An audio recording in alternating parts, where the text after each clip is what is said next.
Good afternoon and welcome to Boston Asian Radio and TV English Daily News Today. I am your host, Amanda. Here's a look at the top stories making headlines today. 4 Chinese international students killed in Toronto car accident.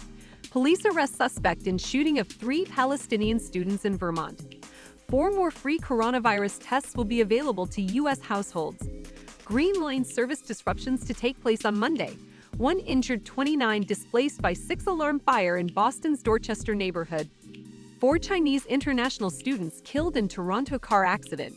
Yesterday, a serious traffic accident occurred near Toronto in the province of Ontario, Canada, resulting in the unfortunate death of 4 Chinese international students. The Chinese Embassy in Canada and the Consulate General in Toronto have shown great concern and swiftly taken action in response. Chinese Ambassador to Canada, Kong Piu, has urged all parties to actively and appropriately handle the relevant matters. The embassy immediately activated its emergency response mechanism, contacting the Ontario Provincial Police to verify the details of the accident and promptly reaching out to the families of the deceased international students. Currently, the embassy is closely monitoring the progress of the investigation, while also dedicating efforts to handle subsequent affairs properly. Additionally, they have reminded Chinese students in Canada to pay attention to and prioritize traffic safety issues. Police arrest suspect in shooting of 3 Palestinian students in Vermont. The incident occurred at an off-campus location where Palestinian students had gathered for an event. The suspect, identified by the police as Jason J. Eaton, 48, was expected to be arraigned Monday in connection with the shooting of the students, 3 men in their 20s who attend American universities. They were shot and wounded on Saturday by a white man with a handgun while they were walking near the University of Vermont, the police said. 2 of the victims were wearing Palestinian keffiyehs, a traditional headdress. The young men told family members they were speaking a hybrid of English and Arabic before the man shot at them 4 times without saying anything before the attack, according to a family spokeswoman. In a statement after the arrest, the police said authorities had conducted a search of Mr. Eaton's residence, adding that the shooting occurred in front of his apartment building. 4 more free coronavirus tests will be available to U.S. households. The U.S. government is launching a program to provide free at-home coronavirus tests to Americans starting in November. The initiative aims to make testing more accessible and affordable, especially as concerns about the virus persist. As with the previous 5 rounds of government-issued coronavirus tests, orders can be placed online.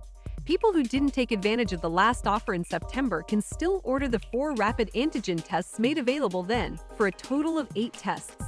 The only information required is a name and a home address, no health insurance information needed. According to the Centers for Disease Control and Prevention, coronavirus hospitalizations and deaths both rose by around 9% during the week ending November 11, the most recent data publicly available. The test positivity rate stayed flat, meanwhile, with just over 8% of PCR tests coming back positive. Green Line service disruptions to take place on Monday. Green Line commuters in the Boston area should anticipate service disruptions on Monday. The disruptions will affect the B, C, D, and E branches of the Green Line.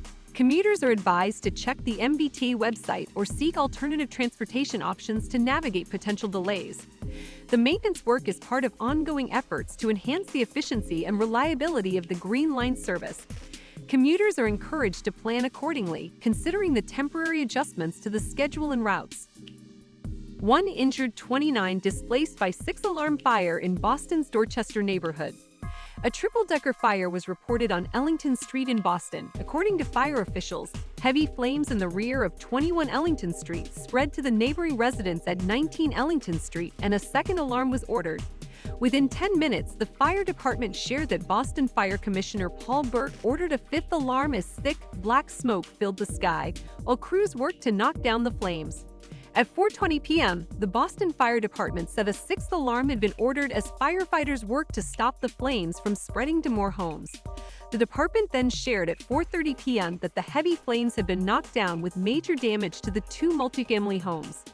Burke said 1 resident was transported to an area hospital by Boston Emergency Medical Services and that 29 residents had been displaced. Stay tuned for more updates on Boston news as it develops.